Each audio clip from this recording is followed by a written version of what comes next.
الرحمن الرحيم السلام عليكم ورحمة الله وبركاته إن الحمد لله نحمده ونستعينه ونستغفره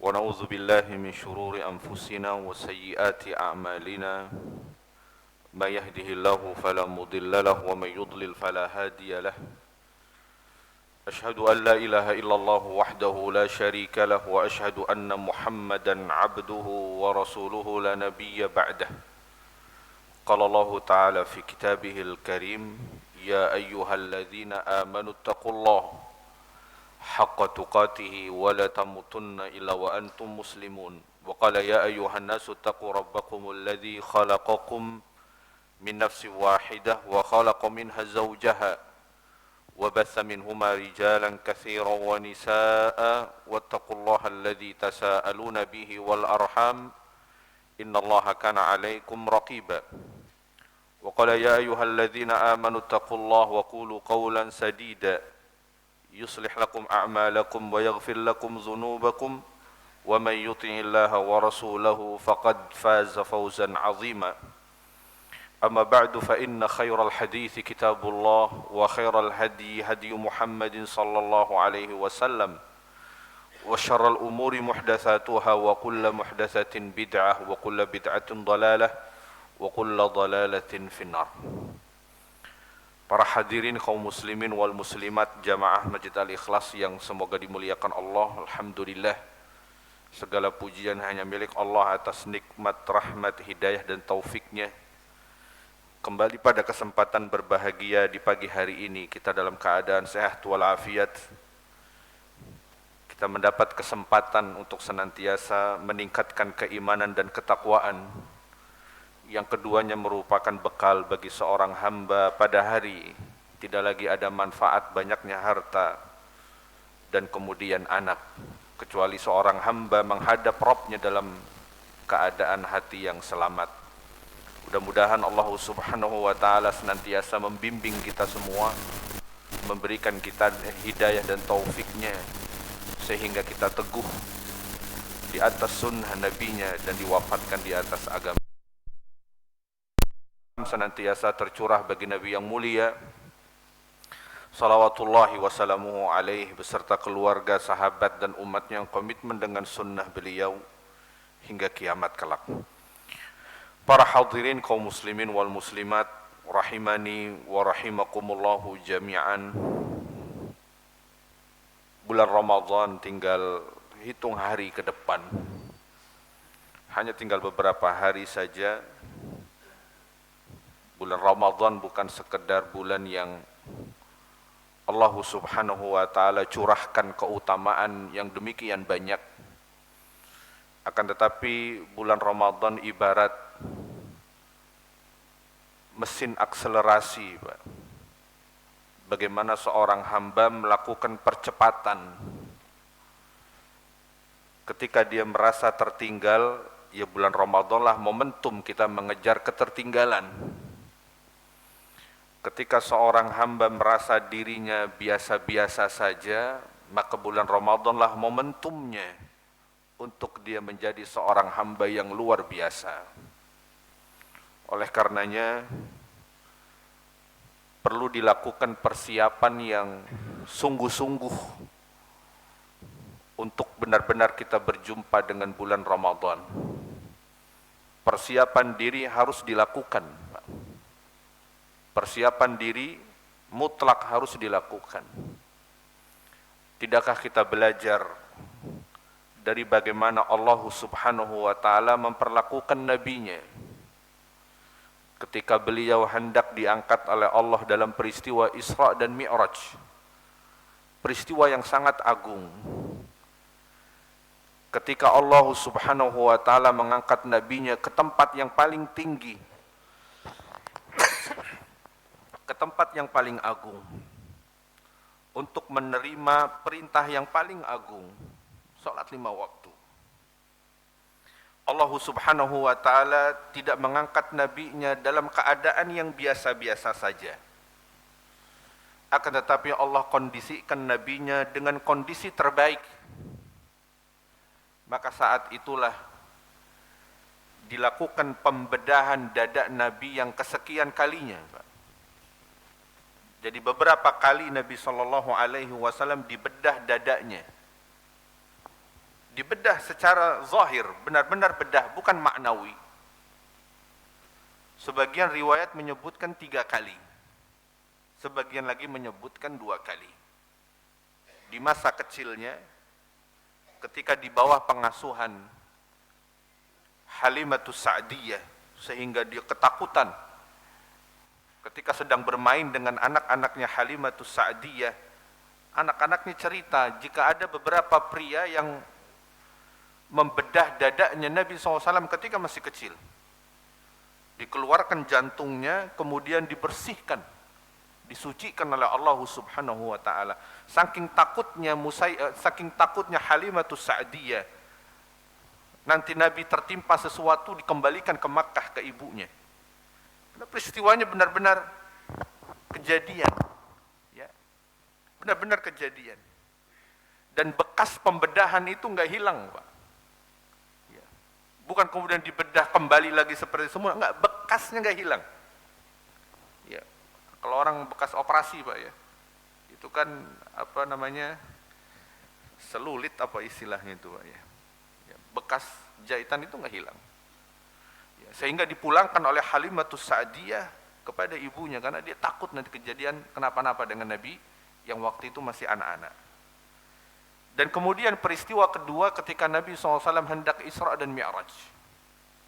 Ya, dibedah yang kedua kali, dikeluarkan jantungnya, kemudian dibersihkan isinya, dan kemudian Nabi SAW diangkat oleh Allah Subhanahu wa taala ke atas langit dalam peristiwa Mi'raj.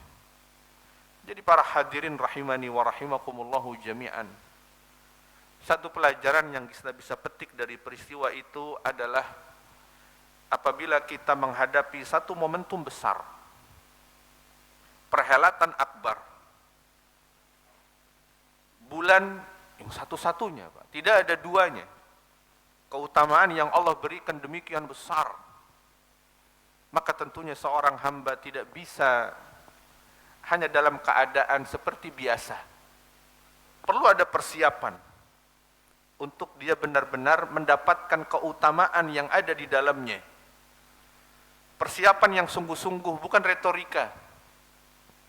Sebab ya kita saksikan fenomena yang lazim terjadi di tengah masyarakat kita. Masjid rame di pekan pertama, kemudian sepi kembali, nggak usah nunggu tengah bulan, di pekan kedua.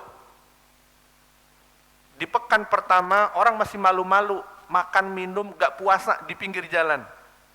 Di pekan kedua, awal pekan kedua, kita sudah bisa lihat banyak mulai orang yang nggak ada rasa malu sama sekali, makan dan minum di tengah hari bulan Ramadan di pinggir jalan, di ruang publik bahkan terbuka. Ini salah satu tanda ketika mereka masuk di bulan Ramadan tanpa persiapan apapun. Maka itulah yang terjadi. Fisiknya tidak cukup tangguh untuk melaksanakan rangkaian ibadah yang begitu panjang. Enggak cukup tangguh. Baca Qur'annya, mungkin beberapa hari pertama saja kelihatan Masya Allah.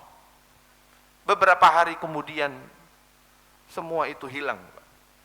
Mungkin dia hanya terlihat bersama-sama dengan kita sholat tarawih hanya beberapa malam saja. Berikutnya dia tidak lagi terlihat begitu. Fisiknya tidak cukup tangguh, ya, untuk melaksanakan ibadah, rangkaian ibadah yang bertubi-tubi. Baca Quran, zikir, memberi makan berbuka, bersedekah, ya, qiyamul lail, berdoa, enggak cukup tangguh fisiknya. Begitu pula hatinya. Kalaupun dia lakukan itu semua, fisiknya kuat sebetulnya, tapi hatinya tidak begitu betah untuk melakukan ibadah-ibadah itu. Hatinya enggak istiqomah. Karena memang ketika dia masuk di bulan Ramadan tanpa persiapan apapun. Ya, jadi secara fisik terkadang dia sudah merasakan lelah, ada sebagian yang dia masih sanggup sebetulnya, tapi hatinya tidak lagi betah melaksanakan ibadah semacam itu, Pak. Nggak biasa. Untuk dalam jangka waktu yang panjang, dalam jangka waktu pendek oke. Sehari, 2 hari, sepekan masih oke. Tapi untuk rangkaian ibadah jangka waktu panjang, hatinya tidak cukup betah untuk melakukan ibadah itu. Maka itu mengapa orang-orang soleh terdahulu melakukan persiapannya jauh, Pak. Disitulah rahasianya. Maka tentu hasil berbeda. Mereka yang bersiap-siap dengan mereka yang tidak punya persiapan apapun. Hasilnya beda, Pak. Fenomena yang kita lihat hari ini, itu tidak akan didapatkan di masa lalu, Pak. Para sahabat dahulu, nggak ada. Ya. Bayangkan mereka mempersiapkan, mengkondisikan hatinya 6 bulan sebelum berjumpa dengan bulan Ramadan. Mempersiapkan. Dengan banyak berdoa, diperjumpakan oleh Allah. Itu kan mempersiapkan mental, Pak. Ya. Secara fisik di bulan Sya'ban, mereka mulai meningkatkan level ibadahnya, Pak. Agar di bulan Ramadan bisa dijalankan lebih mudah.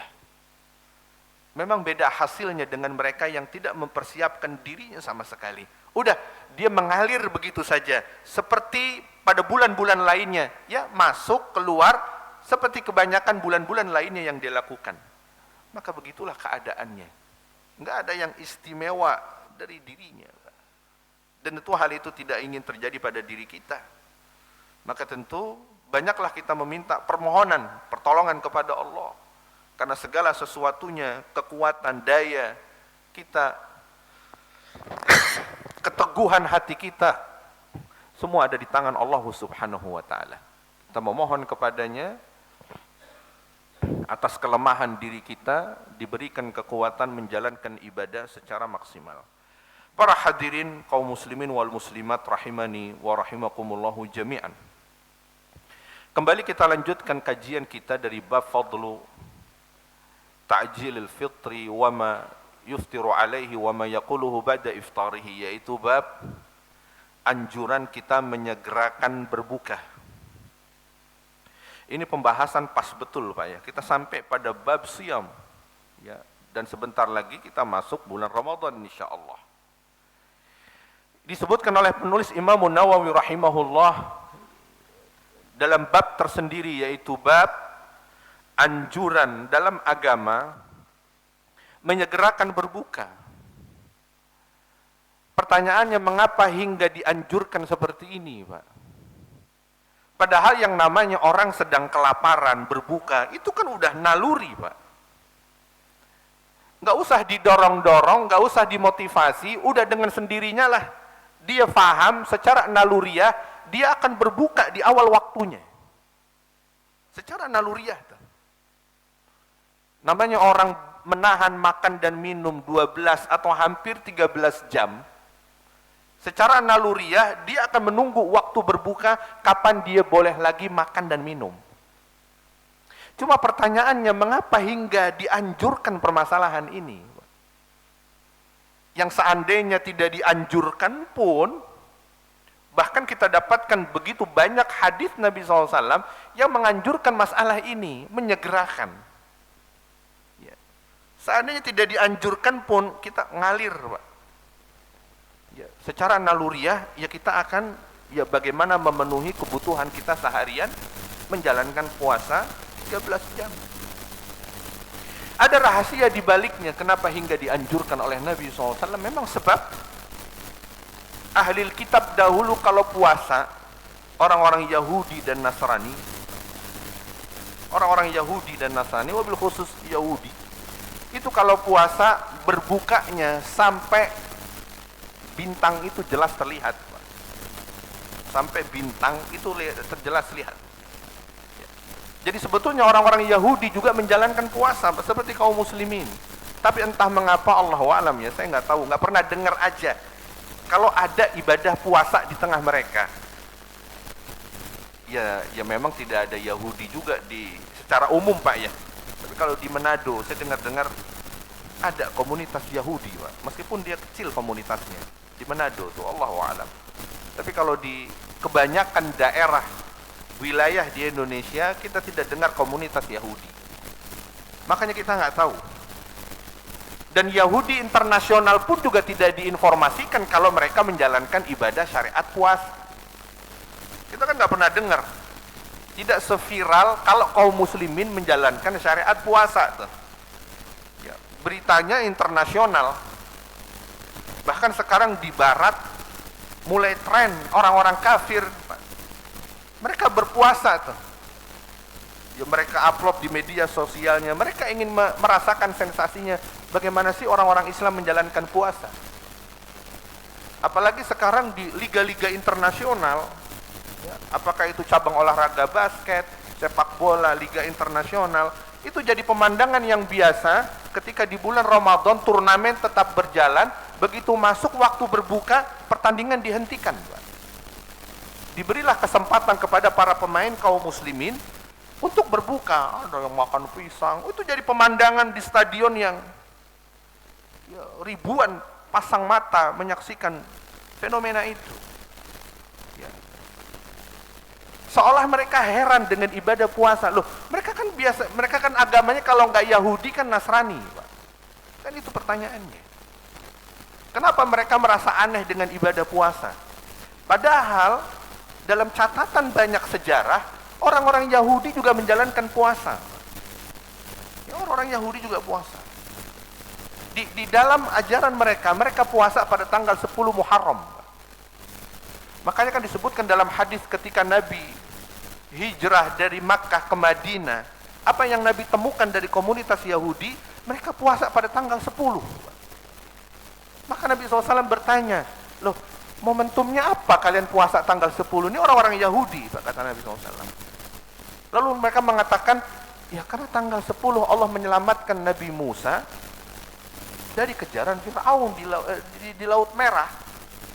Ya, dari kejaran Fir'aun, Allah menyelamatkan Nabi Musa pada tanggal 10 Muharram. Maka kami merayakannya dengan cara berpuasa. Maka kemudian Nabi perintahkan sahabat, Musa daripada kalian wahai Yahudi, maka Nabi perintahkan sahabat puasa pada tanggal Asyura, yang kita kenal dengan Asyura. Sahabat mengatakan, ya Rasulullah, bukankah kita jadi sama dengan orang-orang Yahudi? Ya, agama kita ini kan Islam. Nabi SAW, kalau begitu kita puasa tanggal 9 dan 10, Tasu'a dan Asyura. Hingga hari ini kita lakukan sunnah puasa itu. Pak, orang Yahudi juga puasa Kemis sama Senin, Pak. Bukan orang Islam aja. Oh gitu saja. Iya.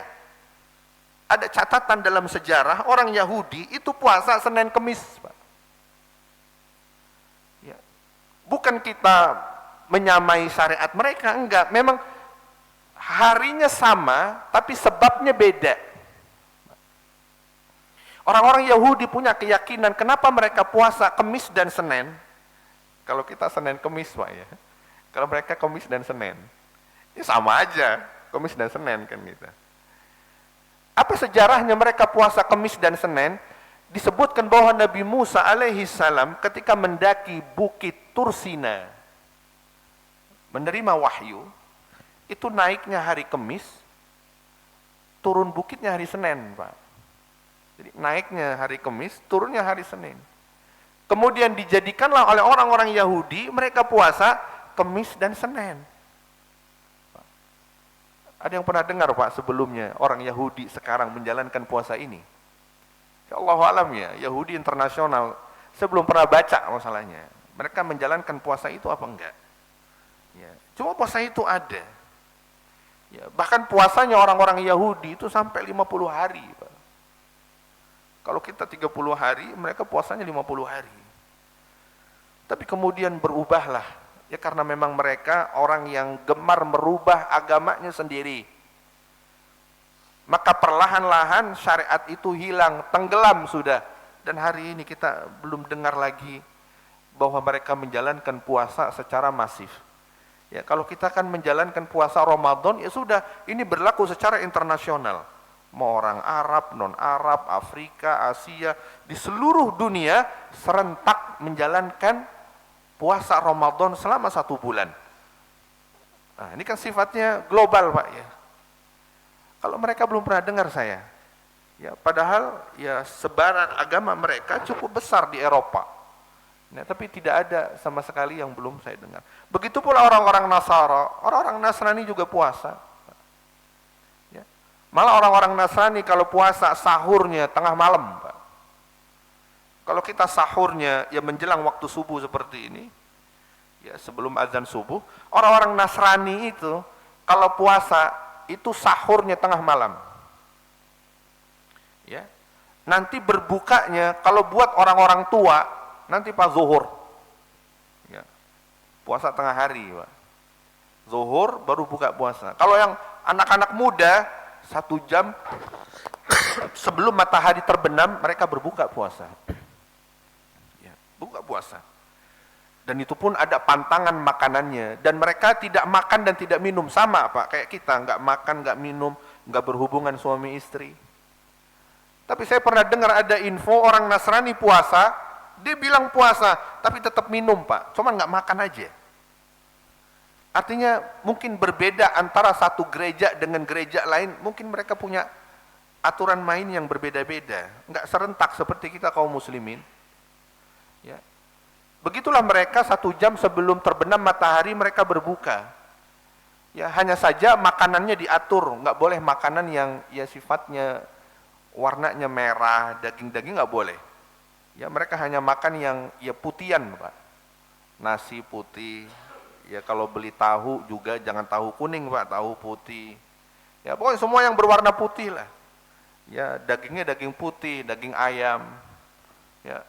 Begitulah cara puasa mereka. Dan itu pun kita nggak pernah dengar ada orang Nasrani minimal di Taman Sari Persada menjalankan puasa. Ya. Ada pernah dengar barangkali, Pak? Saya belum pernah dengar ya. Ya, saya punya tetangga Nasrani, nggak pernah dengar juga dia puasa gitu kan. Ya Allah alam kalau dia menyembunyikan amal ibadahnya, kita nggak tahu. Cuma jelas tidak ada puasa di mereka yang kita tahu. Artinya syariat itu hilang. Ya. Dan ini kan menjadi pertanyaan ketika Allah berfirman dalam kitabnya, kutiba alaikumusiyam kama kutiba alal ladzina min qablikum. Diwajibkan atas kalian puasa wahai orang beriman seperti umat-umat sebelum kalian. Kan pertanyaannya berawal dari situ, Pak. Loh, emang sebelum umat Islam, Yahudi dan Nasrani emang ada syariat puasa? Kan itu yang terkadang muncul dalam pertanyaan kita. Karena kita nggak pernah dapatkan mereka berpuasa. Nah, begitulah kemudian kita dapatkan dalam catatan sejarah bahwa syariat puasa bagi mereka itu benar-benar ada. Hanya saja dalam perjalanan waktu syariat itu mereka hilangkan, mereka kurangi, betul-betul mereka hapus sehingga tidak terdengar lagi tentang syariat puasa. Nah, orang-orang Yahudi dan orang-orang Syiah, Pak. Yahudi dan Syiah. Ya. Ini mereka memang lahir dari rahim yang sama, Pak, ya. Lahir dari rahim yang sama. Ya, orang-orang Yahudi lahir dari Abdullah bin Saba. Ya, lahir dari Abdullah bin Saba. Siapa Abdullah bin Saba? Yaitu orang Yahudi, ya kalau sekarang disebutnya orientalis lah, Pak. Ya, kalau dahulu di masa kemerdekaan ada senok horgonya, orientalis, orang Nasrani taat, tapi dia yang memproklamirkan dirinya masuk Islam, belajar ke Mekah, Pak. Duduk di majelisnya para ulama, mempelajari Islam, tapi untuk menikam Islam yang ada di tanah air pada zaman itu kelakuan yang senok horgonya itu, Pak. Sama dengan Abdullah ibnu Saba, dia seorang Yahudi asli, kemudian ya memproklamirkan dirinya seolah masuk Islam, tapi dia hendak merusak agama Islam. Nah, lahirlah Syiah dari rahimnya Abdullah ibnu Saba. Dari situlah awal mulanya. Sehingga ada kedekatan emosional yang luar biasa antara Syiah dan Yahudi. Ya, antara Syiah dan Yahudi. Loh, faktanya Ustaz, itu kok sekarang mereka lagi serang-serangan? Ah, itu sandiwara, Pak. Itu sejak saya sebelum dilahirkan udah kayak begitu, Pak. Mau ngerudal, mau serang, enggak. Kalaupun rudalnya terbang, itu jatuhnya di padang pasir, Pak. Ya, kalaupun itu, oh ada ledakan besar, itu di wilayah yang penduduknya nggak ada. Ya, ya nggak ada penduduknya. Yang katanya sekarang oh Israel dengan Iran mau perang. Mustahil Pak. Sejak sebelum bapak saya dilahirkan, dari dulu isunya begitu. Ya, mau perang, enggak perang-perang. Ya, sandiwara aja. Ya, mereka dari satu rahim yang sama. Nah, orang-orang Syiah itu kalau puasa, mereka jalankan puasa juga, tapi berbukanya berbeda. Mereka berbuka, tidak berbuka kecuali setelah bintang sudah jelas banyak di langit, Pak. Kalau kita kan masih bintang itu samar, Pak ya. Awal terbenamnya matahari itu waktu berbukanya kita. Bintang sudah kelihatan tapi masih samar. Orang Yahudi enggak, bener-bener udah malam. Bener-bener udah malam. Nah, kemudian Nabi Shallallahu Alaihi Wasallam bersabda dalam hadisnya, karena memang praktek semacam ini ada, Pak. Ya. Bahkan dahulu sebagian sahabat, Pak, yang mereka mengamalkan puasa wisol, yang kemudian Nabi larang puasa wisol, Pak. Apa itu puasa wisol? Puasa wisol itu puasanya nyambung, Pak. Jadi begitu masuk waktu berbuka, dia nggak berbuka sampai besok. Lo sahur nggak? Nggak sahur sampai besok. Kadang Nabi melaksanakannya 2-3 hari, kadang 5 hari, Pak. 5 hari nggak makan, nggak minum sama sekali. Cuman sekali aja di hari pertama dia sahur. Itu namanya puasa wisol, Pak. Bahkan ada beberapa sahabat yang dulu mengamalkan wisol sampai 7 hari, Pak. Sahabat Abu Sa'id Al-Khudri radhiyallahu an sampai berhari-hari, Pak. Ada yang sampai 15 hari. Puasa wisol, Pak. Nggak makan, nggak minum, nggak mati, Pak. Ya itulah tubuh manusia.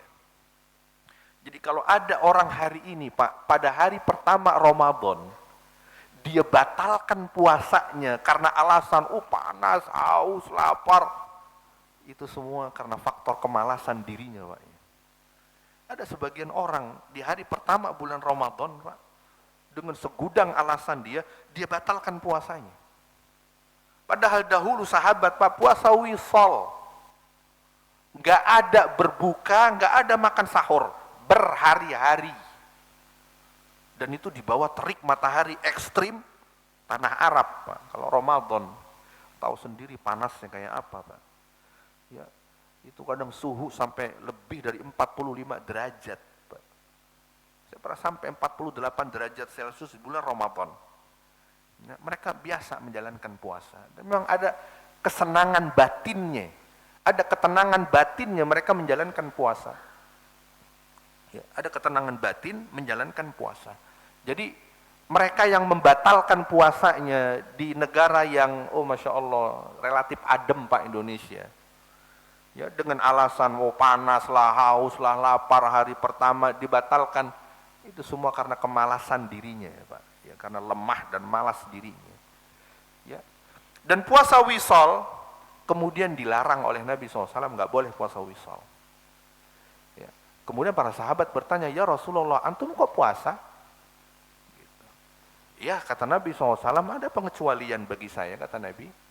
Ya, adapun saya dibolehkan oleh Allah untuk puasa wisol. Ya, bisa sampai 2 hari, 3 hari, lanjut, Pak. Ya, nggak ada hidrasi, kagak mati juga. Ya, nggak sampai dirawat juga, nggak biasa. Ya, dilakukan oleh sahabat. Maka kemudian Nabi larang, namun Nabi membatasi maksimal. Ya, maka para ulama berbeda pendapat. Ada yang mengatakan puasa wisol itu haram mutlak.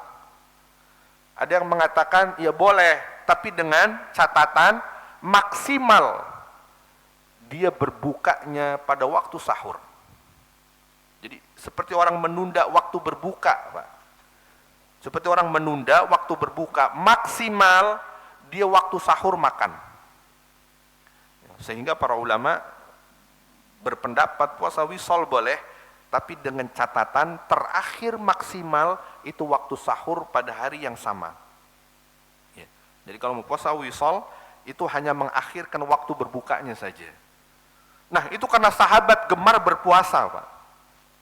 Karena sahabat gemar berpuasa. Ya, dulu sahabat Muadz ibnu Jabal radhiyallahu an yang mengatakan ya tidak ada amal yang ya paling dia cintai, yang dia khawatirkan kalau dia meninggal dunia dia nggak bisa lagi puasa, Pak. Sahabat Muadz ibnu Jabal radhiyallahu an yang dia takutkan kalau dia meninggal dunia setelah itu dia nggak bisa lagi puasa, saking cintanya dengan puasa. Dahulu para sahabat Nabi SAW, karena mereka ketika berpuasa itu merasa ya dirinya bersih. Ya, orang kalau berpuasa itu kan ya selalu ingat, Pak, ya, secara umum, Pak, ya, apa-apa yang ya dilarang oleh Allah, bahkan yang sia-sia berusaha dia tinggalkan saat menjalankan puasa. Di saat itulah kenikmatan mereka rasakan. Saat itulah mereka rasakan kedekatan mereka kepada Allah itu lebih besar ketimbang sedang tidak berpuasa. Ya, orang berpuasa itu kan, Pak, merasa ya sedang soleh, Pak, ya, sedang soleh. Hal-hal yang bisa merusak dia berusaha tinggalkan, apalagi hal-hal yang haram. Jadi begitulah kemudian Nabi katakan, karena ada fenomena berbuka melebihi dari waktu yang terbenamnya matahari, maka Nabi SAW perintahkan. Dari sahabat Sahal ibnu Sa'ad radhiyallahu anhu anna Rasulullah sallallahu alaihi wasallam qala la yazalun nasu bi khairin ma'ajjalul fitra, haditsun muttafaqun alaih. Dari sahabat Sahal ibnu Sa'id radhiyallahu an, Nabi SAW bersabda, manusia, maksudnya umat kaum muslimin, akan selalu berada di atas kebaikan selama dia menyegerakan berbuka.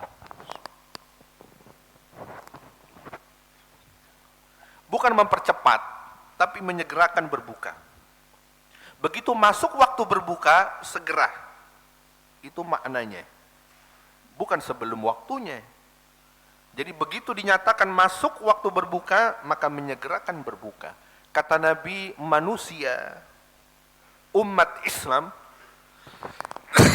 akan selalu di atas kebaikan, akan dijamin oleh Allah selalu berjalan di atas kebaikan. Kebaikan di sini maknanya luas, Pak. Petunjuk, hidayah, ya, dan kemudian ya tetap berada di atas jalan Islam. Jaminan dari Nabi SAW bahwa selama kaum muslimin konsisten dalam satu perkara ini, Pak, dalam satu perkara ini konsisten, maka Allah akan berikan jaminan mereka akan selalu berada di atas kebaikan agamanya. Jauh dari kesesatan, jauh dari penyimpangan, jauh dari kekufuran. Ya. Kita lihatlah bagaimana penyimpangan yang begitu masif terjadi pada Yahudi dan Nasrani. Penyimpangan yang sangat masif. Mereka rubah secara total kitab sucinya, Pak. Ya. Bahkan saya dengar ya, Injil saja ada 75 versi, Pak. Yang betul-betul berbeda antara yang satu dengan lainnya. Bayangkan 75 versi. Ya. Kita nggak bisa bayangkan sebab kita dapatkan Al-Qur'an sudah lebih dari 1400 tahun terjaga otentik, orisinil. Nggak ada yang berubah hurufnya, nggak ada yang berubah kalimatnya, nggak ada yang berubah satupun ayatnya. Hukum-hukumnya ada seperti dahulu kala. Lebih dari 1400 tahun.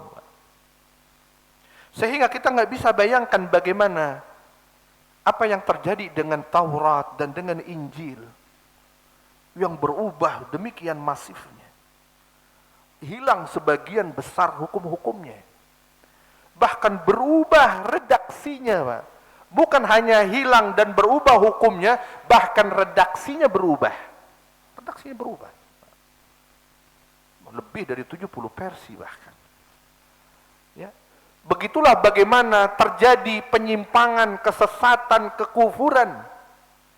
Ya. Karena mereka merubah agamanya. Maka itulah yang terjadi.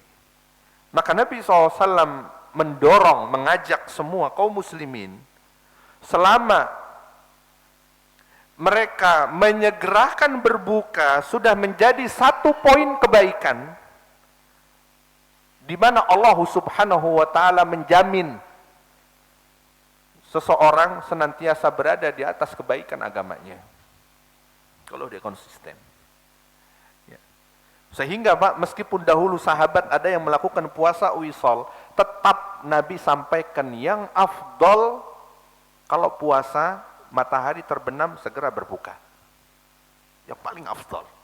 Meskipun wisol boleh hingga waktu sahur di hari yang sama, akan tetapi yang afdol adalah menyegerakan berbuka.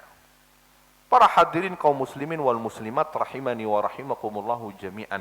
Hadis ini sekaligus menjadi bantahan terhadap orang-orang Yahudi, ya, dan ahlul kitab pada umumnya, yang mereka berpuasa mengakhirkan waktu berbuka, dan sekaligus bantahan kepada orang-orang Syiah yang merubah agama.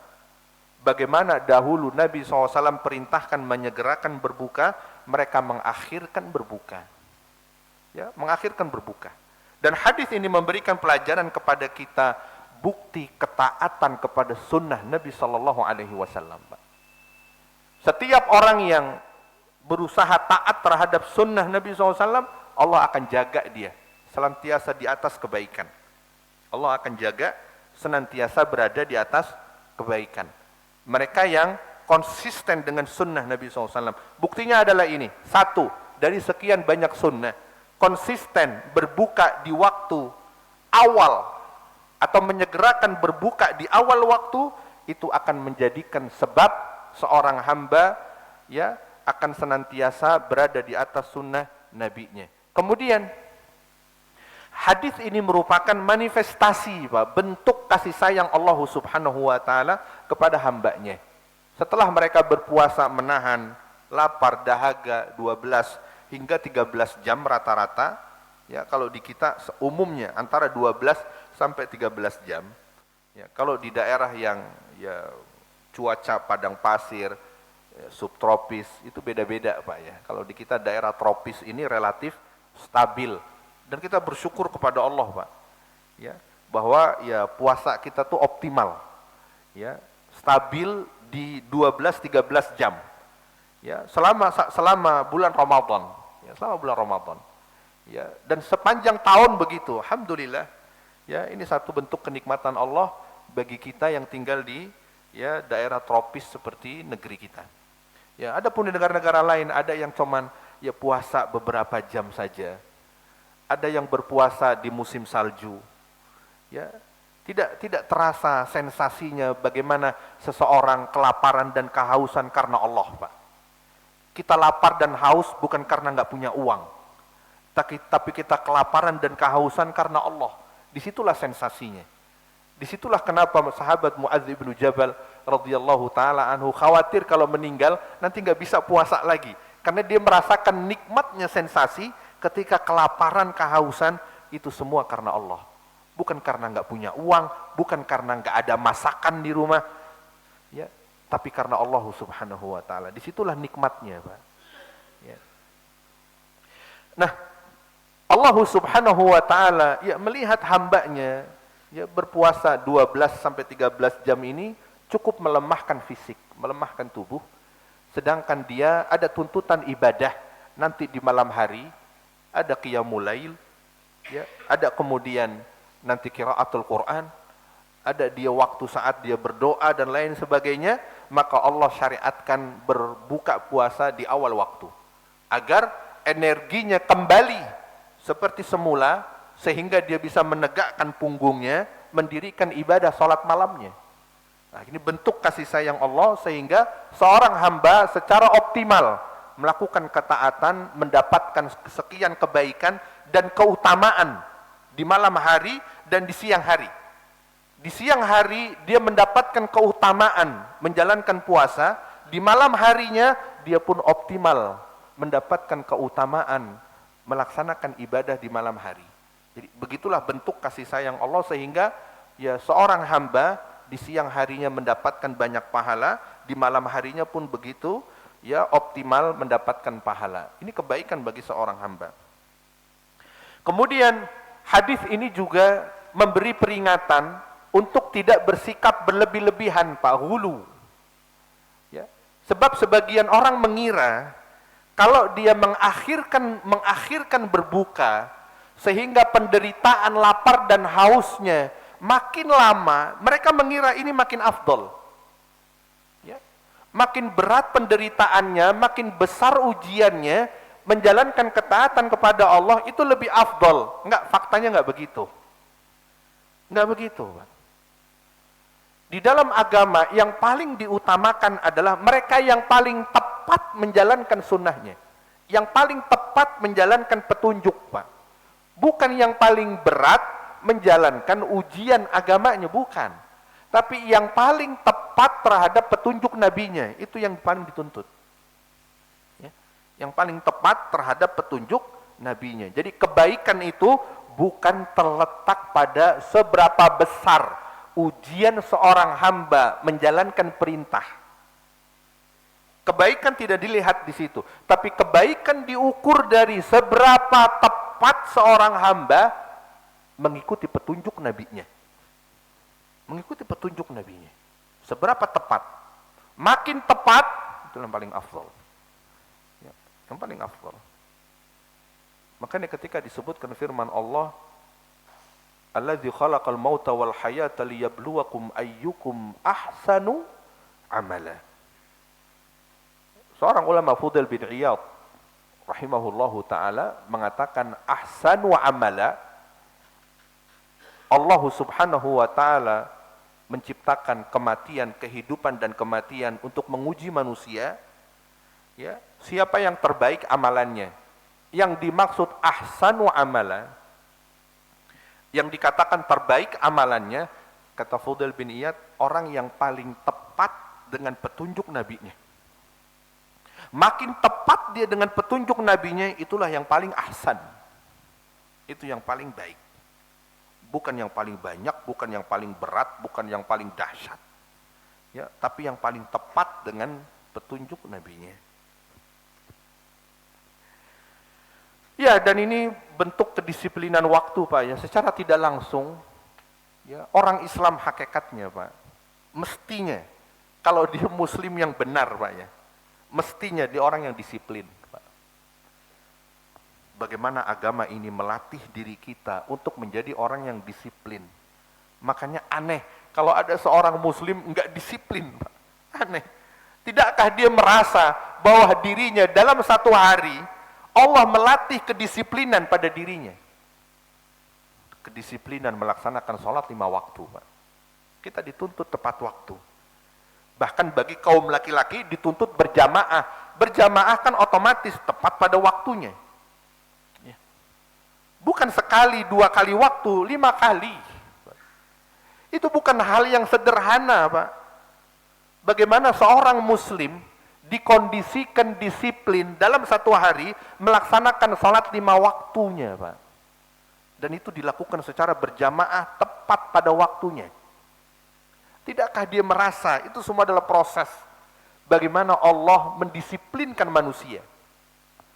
Makanya aneh kalau ada orang Islam nggak disiplin, tuh aneh betul, Pak. Ya, berarti dia tidak merenungi tuh dari syariat yang ada. Itu semua di sisi yang lain itu melatih diri mereka untuk menjadi orang yang disiplin. Terkait dengan puasa, Pak, itu kan pengaturan waktunya begitu ketat, Pak. Nggak boleh dia makan dan minum kalau waktu sudah fajar shodiq. Berarti dia harus on time. Makan sahur sebelum waktu fajar. Setiap harinya selama 30 hari. Apalagi kalau dia puasa sunnah itu. Aturan itu nggak berubah. Kemudian dia harus menahan lapar dan dahaganya. Boleh dia makan dan minum nanti setelah matahari terbenam. Itu kan disiplin waktu yang kedua, Pak. Belum nanti dia setelah sholat isya.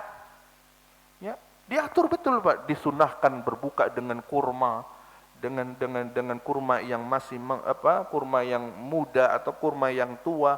Kemudian nanti ba'dal isya ada sholatut tarawih dilakukan secara berjamaah. Bahkan dianjurkan barang siapa yang sholat berjamaah bersama imam hingga selesai, seperti sholat malam semalaman suntuk. Itu kan semua didorong orang untuk disiplin total, Pak. Makanya aneh jika ada orang Islam yang nggak disiplin hidupnya, Pak. Berarti dia benar-benar tidak merenungi itu. Ya, apa yang diperintahkan oleh agamanya dalam satu hari saja yang sebetulnya melatih kedisiplinannya. Ya, melatih kedisiplinan. Kemudian, ya ini bentuk keberkahan, Pak. Ya, namanya berjamaah. Ya, karena disebutkan manusia, Pak, ya, umat, satu komunitas. Ya, bahwa keberkahan itu ada dalam kebersamaan. Maka selama manusia secara kolektif menghidupkan, menjalani sunnah Nabi, menyegerakan waktu berbuka, maka keberkahan itu akan turun di tengah-tengah mereka semua. Ya, dari sinilah kemudian akan terbentuk komunitas masyarakat yang penuh berkah kebaikan. Penuh berkah kebaikan. Dan yang terakhir, hadis ini memberikan pelajaran, ya hendaknya kita ikut andil menjaga keaslian agama. Menjaga keaslian agama. Ini bentuk keaslian yang dahulu Nabi Shallallahu Alaihi Wasallam syariatkan dan kita tetap jaga hingga hari kiamat. Ya, tidak merubah-rubahnya seperti halnya orang-orang yang menisbatkan diri pada Islam tapi dia merubah syariat Islam. Orang Syiah ya, menisbatkan diri pada Islam tapi dia merubah syariat Nabi Sallallahu Alaihi Wasallam. Justru puasanya mereka mirip dengan orang Yahudi. Kemudian hadis yang terakhir sebagai penutup, hadis yang diriwayatkan dari Abi Atiyah qala dakhaltu ana wa Masruq ala Aisyah radhiyallahu anha faqala laha Masruqun rajulani min ashabi Muhammadin sallallahu alaihi wasallam kilahuma la ya'lu 'anil khair ahaduhuma yu'ajjilu al-maghrib wal iftar wal akharu yu'akhiru al-maghrib wal iftar faqalat man yu'ajjilu al-maghrib wal iftar qala Abdullah yani ibnu Mas'ud faqalat hakadha kana Rasulullah sallallahu alaihi wasallam yasna'u. Hadis rawahu Muslim. Hadis yang kedua diriwayatkan dari seorang tabi'in yang bernama Masruq. Abu Atiyah berkata, aku masuk dan Masruq bertemu dengan Aisyah meminta fatwa. Jadi dahulu, Pak, Aisyah itu berfatwa dan diminta fatwanya di zaman itu, Pak. Dan karena memang Aisyah memiliki keistimewaan yang tidak dimiliki kebanyakan wanita pada zaman itu. Aisyah hidup bersama Nabi SAW lebih dari 10 tahun. Ya, Aisyah hidup bersama Nabi ya kurang lebih 10 tahun. Dan tahu secara detail bagaimana ibadahnya Nabi SAW di dalam rumahnya. Sehingga Aisyah menjadi tempat bertanya para tabi'in, sahabat pada masa itu. Berfatwa. Ya. Dan memang seorang wanita yang cerdas. Ya, bukan hanya istri Nabi, tapi memang dia punya kemampuan, kompetensi yang cerdas. Jenius. Ya. Sebagai seorang wanita yang jenius. Dia merekam begitu banyak peristiwa tentang Nabi SAW. Sehingga menjadi tempat bertanyanya para sahabat dan tabi'in pada zaman itu. Aisyah ditanya oleh seorang tabi'in yang bernama Masruq. Rajulani min ashabi Muhammadin sallallahu alaihi wasallam. Wahai Aisyah, ada dua orang sahabat Nabi SAW. Ya. Di mana keduanya bukan tipikal orang yang menyepelekan kebaikan. Bukan orang yang dinilai lalai terhadap kebaikan. Enggak, mereka dua orang sahabat yang dua-duanya baik. Ya, bukan salah satunya karena lalai terhadap agama, enggak. Mereka orang yang dikenal konsisten dalam agama. Dua orang sahabat Nabi Shallallahu Alaihi Wasallam, kata Masruq, wahai Aisyah, bagaimana pendapatmu? Yang satu dari sahabat itu dia menyegerakan berbuka. Begitu buka puasa segera. Adapun yang lainnya dia mengakhirkan berbuka. Jadi sahabat sendiri, Pak, ya kemampuan dari pemahaman mereka itu ternyata beda-beda, bertingkat-tingkat, tidak rata, Pak. Ada yang memang dia dapatkan secara keseluruhan hadis Nabi SAW. Ada sebagian sahabat ada yang luput dari hadis Nabi SAW. Jadi kondisi di tengah sahabat itu tidak satu kondisi, oh mereka ngerti semua hadis Nabi, enggak. Ada sebagian yang dia mendapatkan mungkin 100 hadis Nabi, ada yang cuma dapat 70 doang. Maka wajarlah terkadang terjadi perbedaan pendapat di kalangan sahabat. Karena memang pengetahuan mereka terhadap agama tidak berada pada level yang sama, tapi berbeda-beda. Nah, maka kejadian peristiwa ini, kata Masruq, ada 2 sahabat Nabi, wahai Aisyah, mereka bukan orang yang dikenal lalai dalam agama, mereka orang yang Masya Allah. Tapi yang satu, mereka menyegerakan berbuka, yang satunya lagi mengakhirkan berbuka. Bukan karena lalai loh. Ini karena memang murni pengetahuan mereka ya begitu. Mungkin hadis yang pertama tadi kita sebutkan sampai pada hadis pada sahabat yang satu, tapi belum sampai pada sahabat yang lain. Maka kemudian Aisyah berkomentar, qalat man yu'ajjilul maghriba wal iftar. Itu sahabat Nabi yang menyegerakan berbuka. Itu siapa namanya, kata Aisyah? Kata si tabi'in ini namanya Abdullah, maksudnya Abdullah bin Mas'ud. Oh, sahabat masyhur. Sahabat masyhur. Abdullah bin Mas'ud. Oh, Abdullah bin Mas'ud. Hakadza kana Rasulullah SAW yasna'u. Yang seperti itulah yang dilakukan oleh Nabi SAW. Seperti yang dilakukan Abdullah bin Mas'ud. Aisyah tahu betul. Karena dia melayani Nabi-nya lebih dari 10 tahun. Bagaimana Nabi berpuasa. Bagaimana Nabi salat. Aisyah tahu betul. Maka ketika dikatakan Abdullah bin Mas'ud adalah orang yang selalu menyegerakan berbuka, kata Aisyah, seperti itulah dahulu Nabi SAW puasa. Ya, seperti itulah. Ya, jadi yang benar adalah menyegerakan berbuka. Nah, itulah hadis yang kedua. Allahu a'lamu bissawab. Semoga bermanfaat. Sallallahu ala nabiyyina Muhammadin wa ala alihi wa sahbihi wa baraka wa sallam. Jika ada pertanyaan silakan.